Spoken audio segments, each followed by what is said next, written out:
from the saltiness right into the like reminding us about the low ground pylon. Yeah. I do like that the Zerg player moved his Overlord back. Considering the meta, he's like, oh, okay, I just want to make sure I'm not getting cannon rushed. Yeah. I'll just leave it here at the natural because he assumes his opponent's going to go Stargate. Actually, I might be a little bit behind. What? We're at 155. Okay, never mind. I just right there. So I'm just like a second behind. That's fine. Yeah, and again, knowing this, I think unlocks the ability at this meta stage to do the no Stargate stuff. Like, is it just because of defiance? You're like, I'm not making Stargate. Just knowing that the Overlord did stay home, like the second one. Yeah. Like just something like that can let you be. Oh, because you can just do something else. Yeah. Yeah, because you can at that point you can just be like, okay, well. They have to go Stargate, so therefore I don't need to even see it. Yeah. I'll just have my unit at the natural. Okay, I want to pause here for a second. What point are we at? 309 is what I'm at. Okay.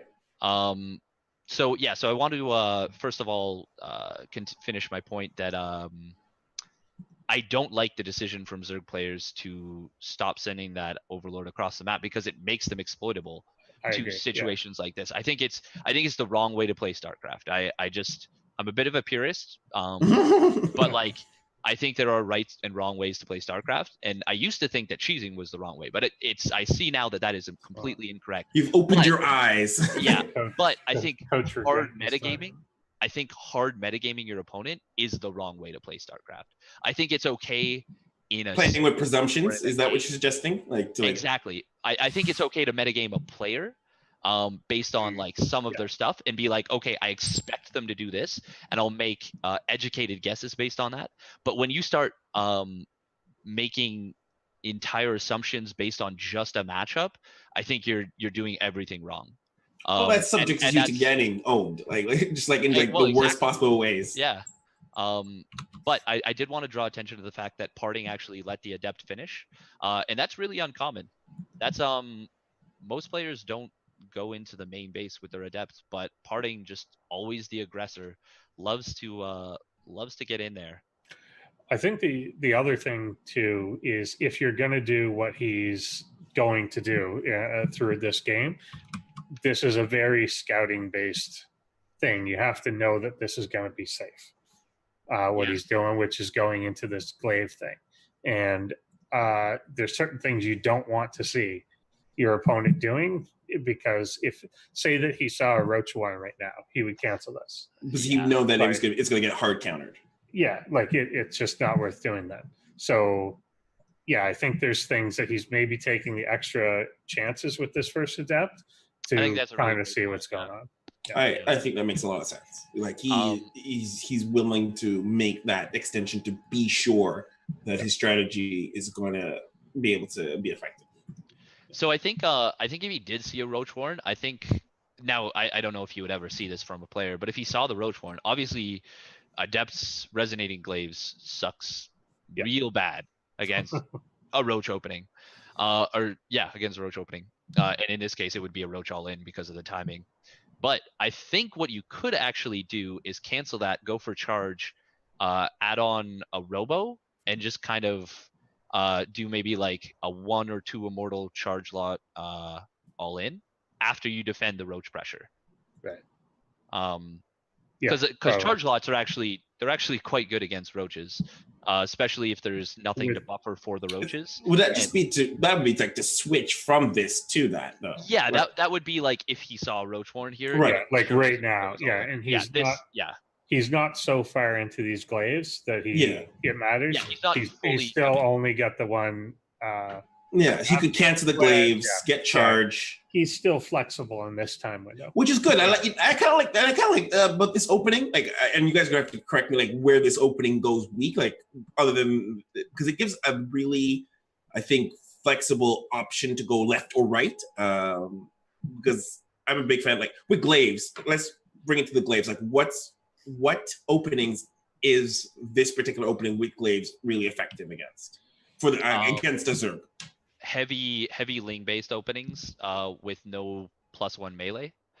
So like anything that skips a Roach Warren, anything that doesn't see it early, Because if you if you miss the Adepts coming across the map, there's a good chance you take game-ending damage. Because once you get like 7 to 10 resonating glaives Adepts in one of your mineral lines, and they're able to shade freely between those mineral lines, Oh, you're done then. you're pretty much done. Yeah. Even if you only lose 10 drones, that's a lot of damage, and usually you're going to lose a lot more.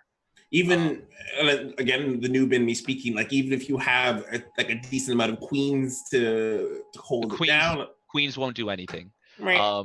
Queens will eventually clean it up, but they will not stop you from losing that critical number of drones. What you need to do is you need to catch the if they're in your mineral line, you need to get super lucky, and the Protoss needs to be not looking, and they need to shade into like 5 main links. And that's a lot of like probability. Yeah, it's really fucking brutal to deal with resonating glaive Adepts. So this is going to be one of those things where you're going to see a lot of Zerg players lose matches at the 7-minute mark again. And we hadn't seen that for a long time. We'd seen a lot of Protoss players losing matches that early. We have not seen Zerg players losing that way since the Dropper Lord build got figured out. Right. Okay. But yeah, as it is with glaives, if you don't scout it and you don't recognize that it's glaives, you really just need like banelings ready to deal with it. I think even roaches are not necessarily great. They're tough to. They can be outmaneuvered, is what I should say. Can this barcode? They'll win a fight, but they can't track you down. Yeah. Like, and from a defensive position, like I'm presuming. Like roaches could hold it. Like if, for example, if the Zerg was caught going roaches, he committed to roaches, and he was up against these resonating glaive, if you can, Adepts floating in here. Okay, so I'm gonna ping on the map. I'm probably no, never mind.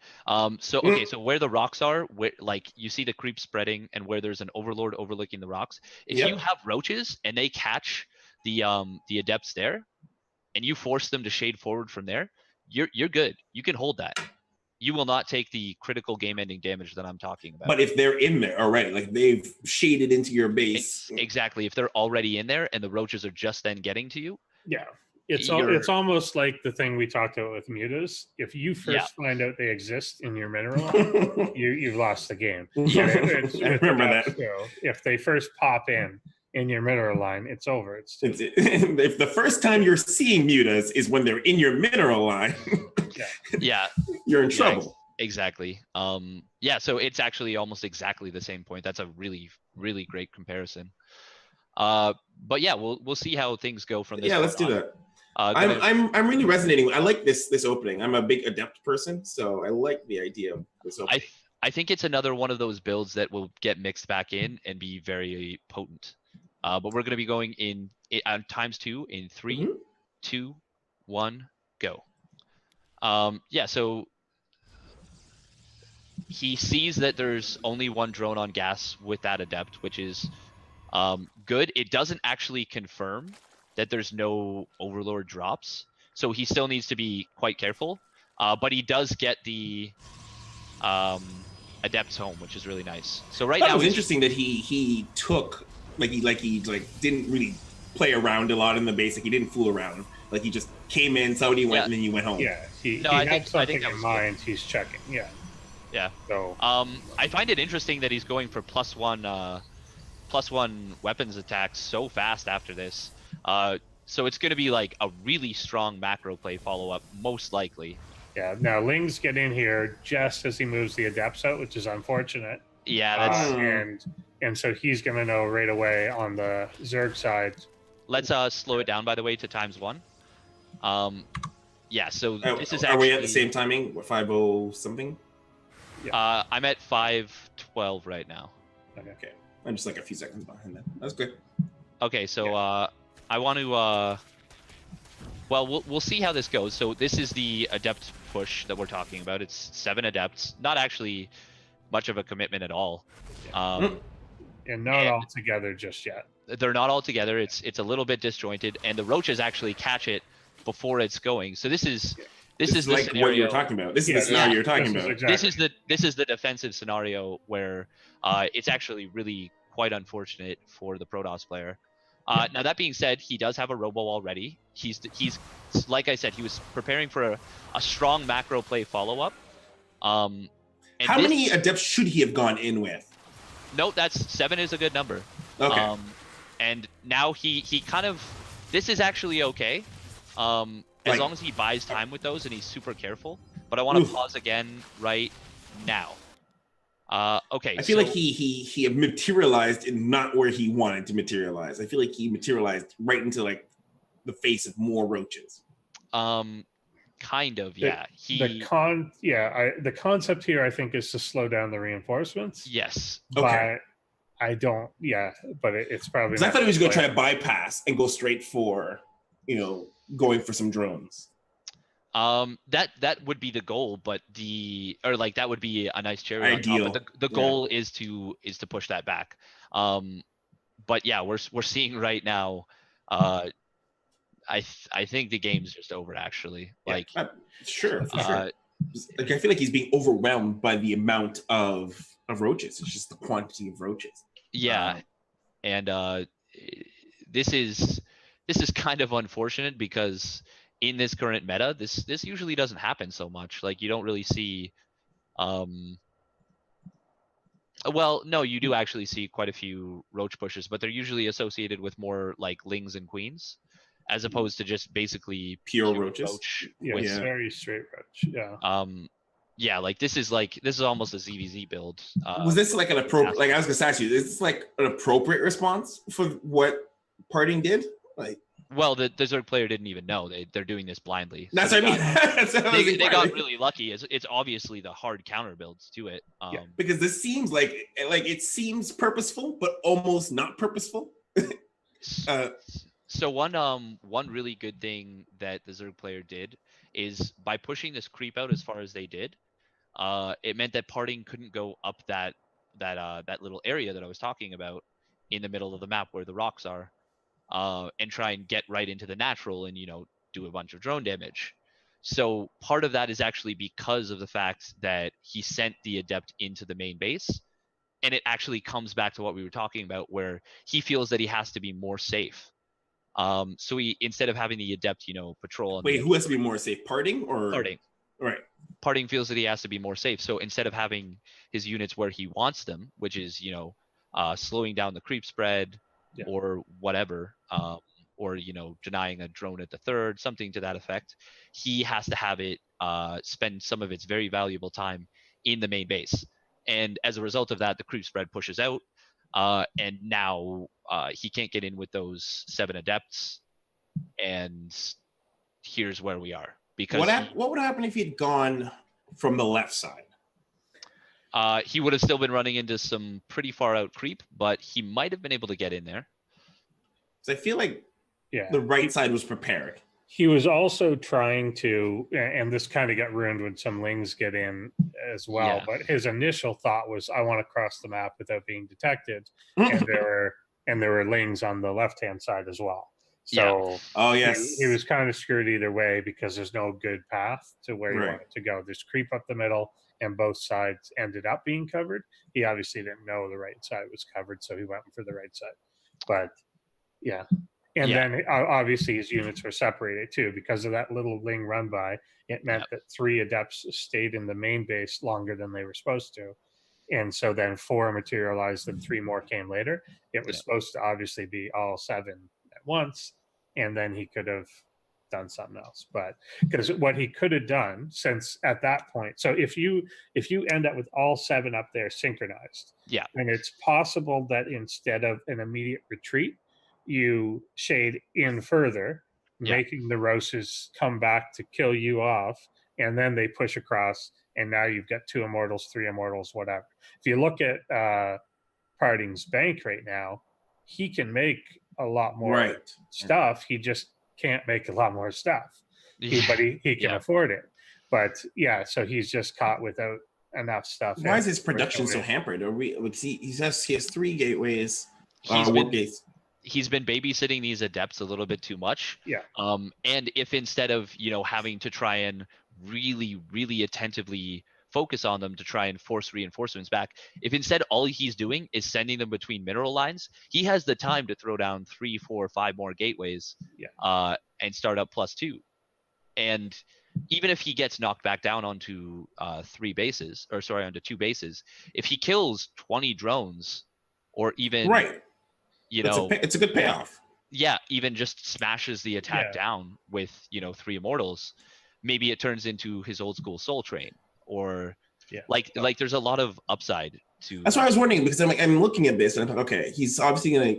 You guys brought up to the point that he's handling these reinforcements. He's trying to hold these reinforcements back, but I almost wonder, like, you know what? Just screw it. Try to get as much damage from the Adepts as possible while reinforcing the main. Upping that production, drop 3 more warp gates, and transition to something more, or reinforcing. Obviously, that I don't know if that would be the better solution, to reinforce more Adepts to keep hard going on the strategy, or to, because obviously immortals are coming. So I don't know, from a gateway unit point of view, does he transition to stalkers now? Start stalkers immortals. He is getting the blink as well. So I think like the Adepts behind this wall are not. They won't do anything. They're not. They are not useful things. They're not even paperweights. They just take up supply. And I do think if on that right hand side all 7 Adepts were there, I don't think he would have. I think he would have dove into the base. What was the mistake that we're looking at from here was because he had them split up, wasn't he? Had like 4 up ahead and then 3 coming behind. Yeah, it's because he lets some lings into his base. Yeah, and he had to delay them. Yeah, but they should be all together. And if they were all together, I don't think he would have hesitated. I think he would have dove for it. But instead, he tried to basically killed 1 roach coming across, and that's not nearly enough. So they weren't effective at all. He lost 3 of them, I think, to kill that 1 roach too. So now they're not even really enough to keep the reinforcements home. As we're seeing here, it doesn't matter. Even then, it would have been interesting to see if he had had 7 at once and threw them in. I still think this barcode may have stormed across the map, but now we're in a delay versus attrition game.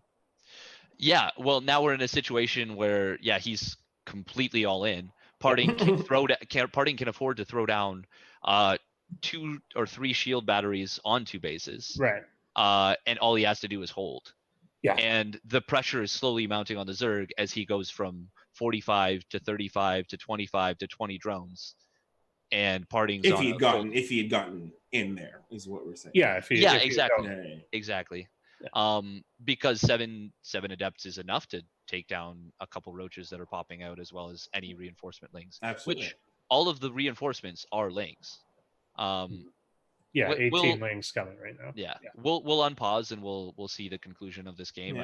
I think we can figure out where it's going from here. Absolutely. And we're gonna unpause in 3, and it's just gonna be on faster in 3, 2, 1, go.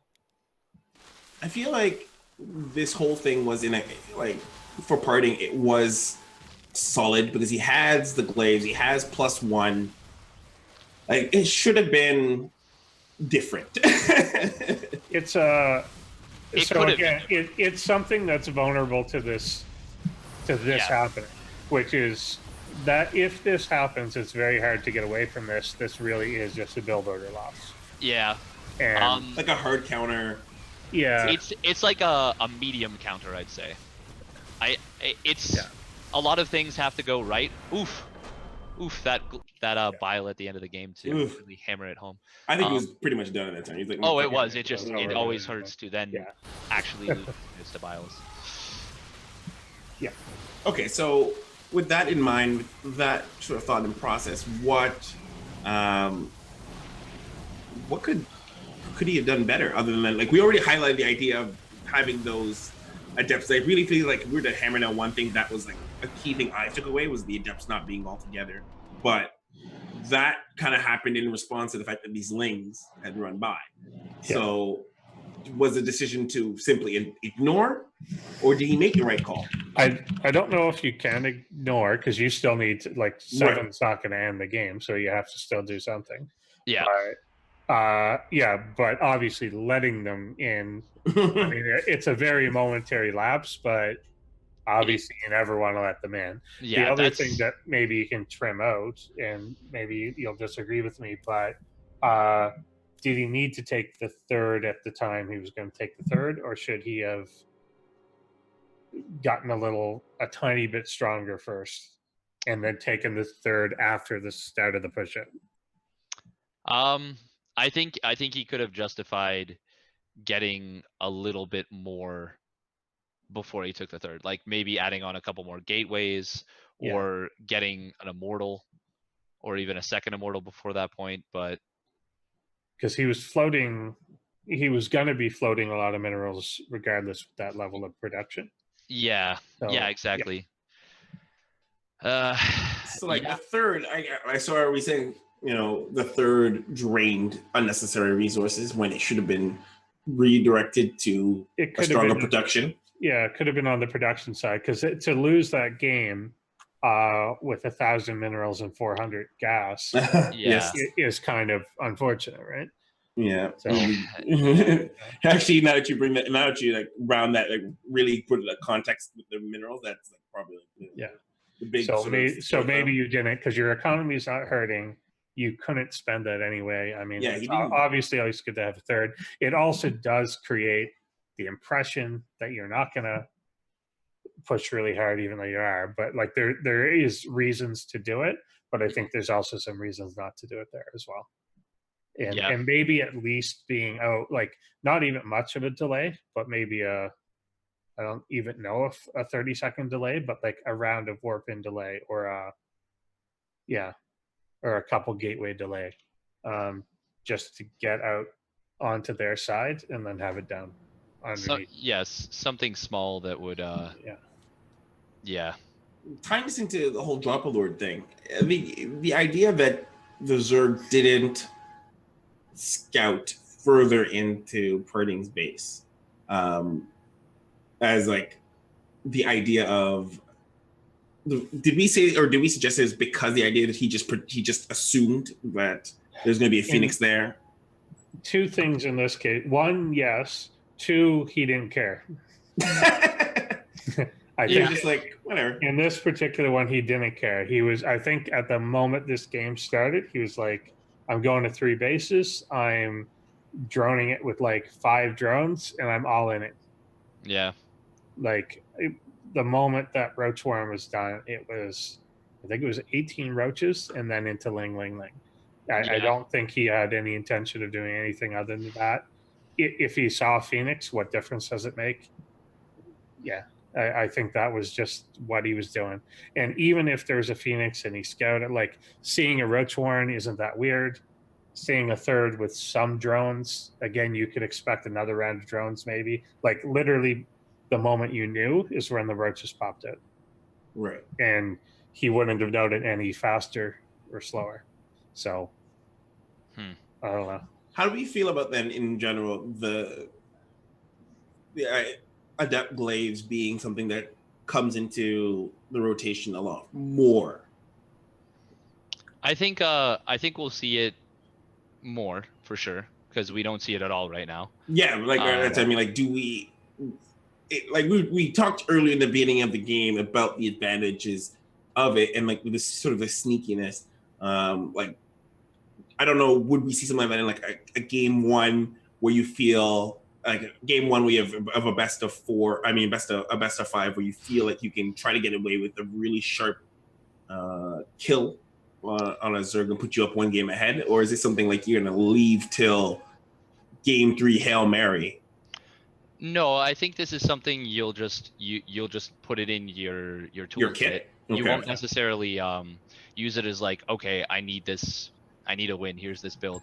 It'll more like be like, man, this build is really frustrating for Zergs to deal with. Yeah.